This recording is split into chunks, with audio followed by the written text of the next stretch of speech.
Alors, je vous laisse la parole, parce que c'est le pouvoir qui est responsable de ce pessimisme. Non, je pense, probablement. Hein, je pense qu'il n'y a pas de réalité objective au pessimisme. Je crois qu'on en conviendra.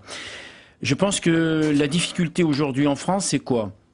C'est d'assumer le temps long. Et ça, je crois que actuellement, c'est le vrai problème. Je pense que le président de la République, trop rapidement, trop dans dans l'actualité, trop dans l'immédiateté, avec le poids des médias en plus de ça qui se surajoute à cela, fait qu'il n'y a pas de perspective de long terme. Et je crois que c'est cela. Parce que si on ne peut pas se projeter correctement dans l'avenir, eh bien, je pense qu'effectivement, on ne sait pas où on va. Je ne sais pas, et en même temps, je vous interroge, hein, parce que je pense que ce débat-là est fait pour que nous débattions.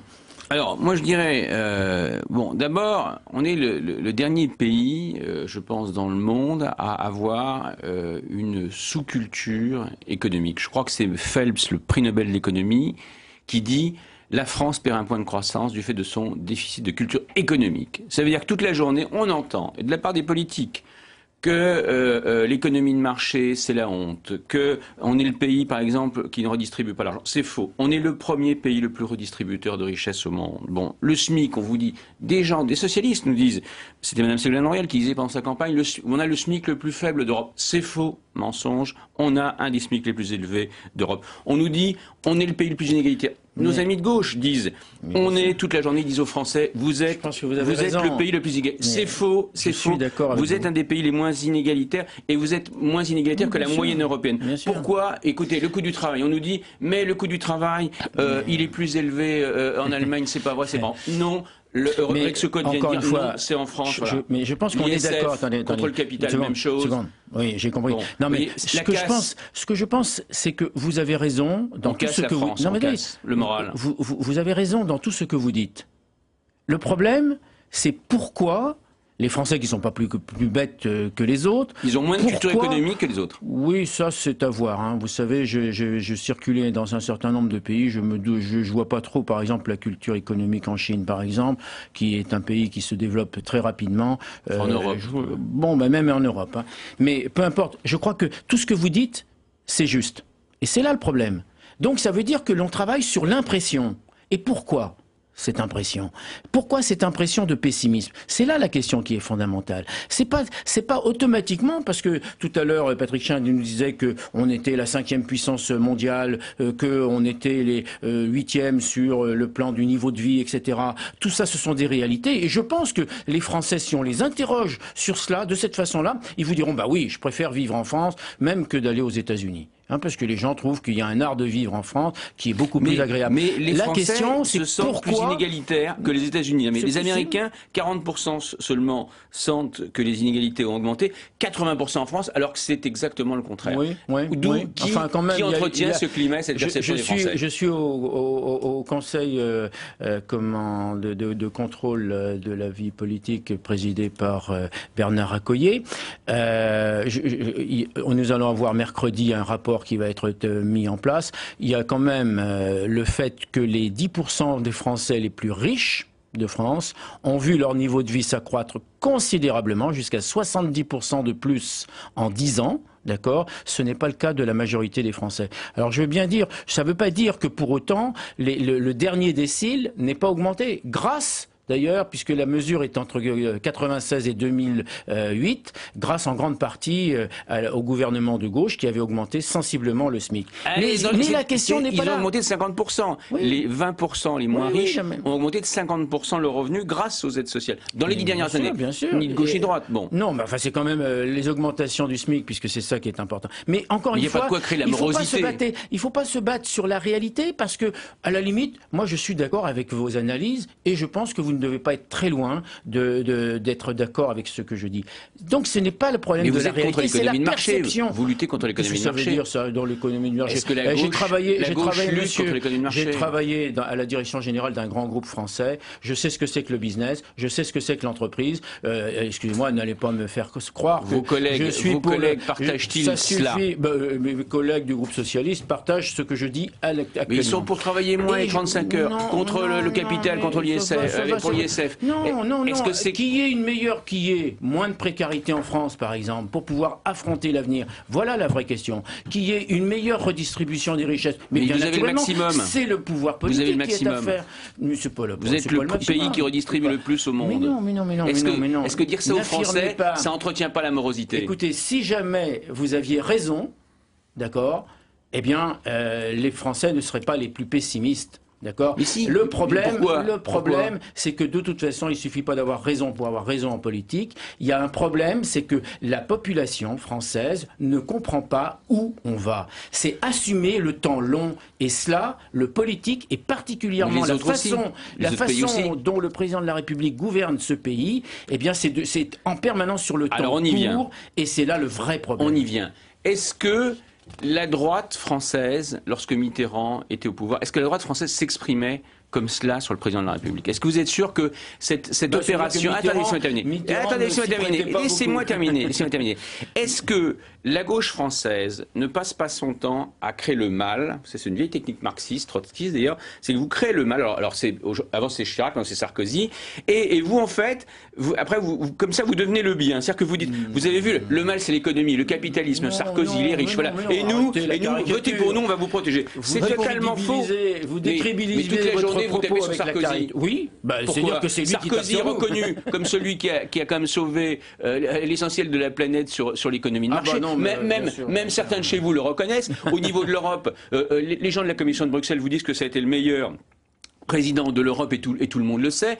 Dans la crise, vous en sortez avec l'Allemagne dans les médias. Pourquoi continuez-vous à dire que ce garçon incarne le mal? Alors effectivement, ça marche auprès des gens qui n'ont pas de culture économique, ça marche très bien. Le mal est devenu Sarkozy. Qu'est-ce que c'est que cette opération de manip? Non, pas de caricature. J'ai jamais dit que Sarkozy c'était le mal, toute la journée, le bien, la croisade et tout ça. Tous ces genres de propos m'indiffèrent complètement, voyez-vous.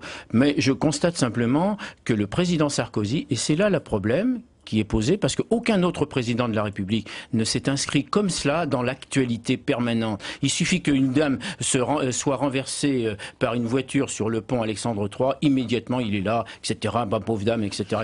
C'est pas ça l'action politique. Ce n'est pas ça. Je regarde un peu. Quand je vois que 61% des Français pensent que 2011 sera synonyme de difficulté, alors que 28% le pensent dans le monde entier, est-ce que vous, les hommes politiques, et cette fois-ci j'aimerais qu'on sorte du clivage droite-gauche, est-ce que c'est pas finalement un problème de l'homme politique français? Est-ce que l'homme politique français donne assez de vision? Parce que le pessimisme naît de la peur de l'avenir. Est-ce que le rôle du politique, ce n'est pas aussi, même dans un clivage droite-gauche, de rassurer et de dire qu'on a une vision et qu'on a un projet pour l'avenir? Est-ce que l'homme politique français, est-ce qu'il exerce vraiment son rôle? Enfin, on va se dire une chose, et il n'y a pas que notre ami socialiste qui est concerné, c'est que pourquoi est-ce que les études montrent que plus de 80% des journalistes sont de gauche? Bon, et surtout, et ce qui est grave... 80% des journalistes sont de gauche. Mais c'est Marianne, c'est pas un journal du MP, c'est Marianne qui le dit. Bon. Et ensuite, que 40% des journalistes sont d'extrême gauche. D'extrême gauche, là, je vais vous dire, ces gens-là, l'extrême gauche, elle est là pour casser du capital, casser de l'entrepreneur, casser de la droite, casser du député. Vous savez, le problème, je vous le dis aussi, mais c'est pas moi qui le dis, c'est moi qui le dis. Il y a des études. Écoutez, il y a une école de journalisme, il y a une promotion de 31 qui est sortie, non, je crois que c'est 29 qui est sortie. Les gens disaient qu'il y en avait 27 qui étaient déjà encartés à gauche. Des journalistes faisaient une école de journalisme, 27 étaient encartés sur 29. Vous imaginez la trouille quand nous on se fait. Je parle pas de on va pas faire un débat là-dessus, mais Jean-Michel Fourcouche, c'est un débat. Je vous invite quand même à nous donner la précision sur ces chiffres, parce sur que la morosité, 27 étudiants journalistes qui sortent d'une école sur 29 et qui sont encartés, politiquement. Mais je vais vous envoyer. Ces infos, je vais vous envoyer cette information. Mais vous m'enverrez, je vous remercie. En tout cas, il y a le Parti socialiste, le Parti communiste, parce que le Parti communiste aussi derrière, ils n'ont pas coupé encore avec le Parti communiste. Et le Parti communiste, c'est du massacre. Ils vous massacrent l'image de l'entreprise, de l'entrepreneur, du riche qui est un voleur, le propriétaire qui est un voleur. Enfin, toute la journée, il n'y a qu'en France où vous entendez ce discours archaïque contre l'économie de marché. Alors, j'allais vous poser la question sur la presse, justement. Je vous laisse d'abord réagir, monsieur. Oui, d'abord, moi, je partage un peu votre sentiment, vous, Patricien, pas les propos qui viennent d'être tenus, parce que je pense que la radicalité d'un propos ne renforce pas l'argumentaire. Mais revenons à cela. Je suis d'accord avec vous sur l'idée qu'aujourd'hui, il n'y a pas de perspective. Et aujourd'hui, je dois dire, pour la formation politique que je représente, le Parti socialiste, nous n'offrons pas cette perspective éventuellement d'une alternance à une espèce de tohu-bohu politique qui existe actuellement. C'est cela la question qui nous est posée. Mais c'est pas de l'anti-sarkozisme. Pour être non, excusez-moi, c'est pas la gauche qui a fait que Monsieur Sarkozy joue les événements journaliers tous les jours, etc. Sauf depuis quelque temps, puisqu'il a donné la main à Fillon. Alors j'aimerais revenir un peu sur la presse. Sinon... La presse, son rôle, c'est d'être un média, c'est d'être un intermédiaire entre ce que disent les hommes politiques, entre ce qui se passe dans le monde. Alors, loin de cette caricature, pardon, monsieur, je me permets quand même de m'étonner des 27 journalistes encartés sur 29. Je trouve ça presque risible. Je trouve ça même totalement risible, je vais vous le dire. Mais essayons de prendre un peu de hauteur. Est-ce que justement la presse française, parce qu'elle est critique, que le pouvoir soit de gauche ou de droite, est-ce qu'elle entretient ça ou est-ce qu'au contraire ça vous semble quelque chose de sain? Peut-être que la presse peut faire aussi son autocritique sur ce pessimisme qu'elle transmet. Peut-être va-t-elle au-delà de son rôle de média. Je ne sais pas, c'est une question que je vous pose. Oui, mais ça c'est l'histoire de Alphonse Allais qui un jour arrive à une gare et puis qui va voir, je veux voir le chef de gare, je veux voir le chef de gare, qu'est-ce qui se passe, il y a quelque chose qui ne va pas, etc. Je veux le voir et le chef de gare arrive. Monsieur le chef de gare, je tiens à vous féliciter, le train est arrivé à l'heure. Voilà. Bon, c'est vrai que nous parlons rarement. Je parle même sur le plan politique, pas simplement et aussi sur le plan médiatique, on parle rarement des trains qui arrivent à l'heure et c'est le moment d'en parler avec la SNCF. C'est purement conceptuel parce que c'est vrai qu'on se voit mal. Et je pense que ça, c'est une vraie question. C'est une vraie question. D'ailleurs, prenez par exemple le sentiment d'insécurité. Voyez-vous, ce sentiment d'insécurité, est-ce que fondamentalement, on est un pays insécure en France? Bon, vous me permettrez de penser, bien sûr qu'il y a de l'insécurité, je le nie pas, hein, on est bien d'accord, mais enfin, on est quand même dans un pays où on peut se promener. Moi, j'habite à Rennes, mais lorsque mes filles étaient étudiantes, elles se baladaient la nuit dans Rennes. Je me suis jamais posé la question de leur sécurité. Mais il y a ce sentiment qui existe. Monsieur Fourgousse a quelque chose à vous montrer, visiblement. Il a sorti quelque chose de ça. Regardez, même à l'école. Vous avez, regardez, même les jeunes Français sont ceux qui ont le moins confiance dans leur avenir. Non mais qu'est-ce que c'est que ce cirque? Qui casse le moral des Français? Qui casse le moral des jeunes Français? Vous lisez ce qu'on vous demande de lire en terminale ou en première. C'est Alternative économique, qui est un bon journal marxiste, d'inspiration marxiste, dans lequel... Et alors, on vous apprend quoi? C'est qu'il n'y a que les riches qui peuvent réussir. Regardez, il n'y a que les riches. Voilà ce qu'on apprend à nos jeunes. Regardez, sur les 200 familles que vous dénonciez à l'époque, il y en a moins de 10% qui sont encore toujours en vie. Qu'est-ce que ça veut dire de dire aux gens, vous n'avez aucun espoir, mon pauvre ami, il n'y a que les riches qui s'enrichissent. Vous cassez le moral à l'école. La culture économique déficitaire en France, je vous rappelle, le prix Nobel. Monsieur Fourgousse, n'étant pas moi-même encarté, ni même d'extrême gauche, je suis désolé, je me permets quand même de vous poser une question. Est-ce que cette caricature fait avancer le débat? Est-ce que vous pensez qu'on ne doit pas plutôt élever le débat et comprendre pourquoi les Français et ne pas rejeter sur une opposition quand on est au pouvoir en disant c'est de la faute de l'opposition? Vous ne pensez pas que l'homme politique peut prendre aussi ses responsabilités? Vous avez, écoutez, en Europe, vous avez un modèle socio-libéral européen aujourd'hui qui fait autorité, qui réussit. Bon, la gauche française est tout de même la seule qui n'a pas coupé avec le marxisme et le communisme. Et c'est pas Fourgousse qui le dit. Une fois qu'on a dit ça, je pense que le parti au pouvoir peut aussi... Dans les journalistes aussi, quand même cette tradition. Je voudrais répondre à ça parce que je trouve et on en terminera là. Oui, parce que je trouve que la caricature n'apporte rien au débat. Et la force de profération des mots... Vous êtes le seul qui a l'ISF, vous êtes le seul qui a les 35 heures, vous êtes le seul qui défend... Messieurs, le débat est terminé. Je voudrais simplement vous dire une chose. J'ai juste un dernier mot, d'accord? Quand vous avez mis en place le bouclier fiscal, vous avez dit que c'est parce que c'était en Allemagne qu'il y avait un bouclier fiscal. Maintenant, vous allez le supprimer parce qu'il n'y en a pas.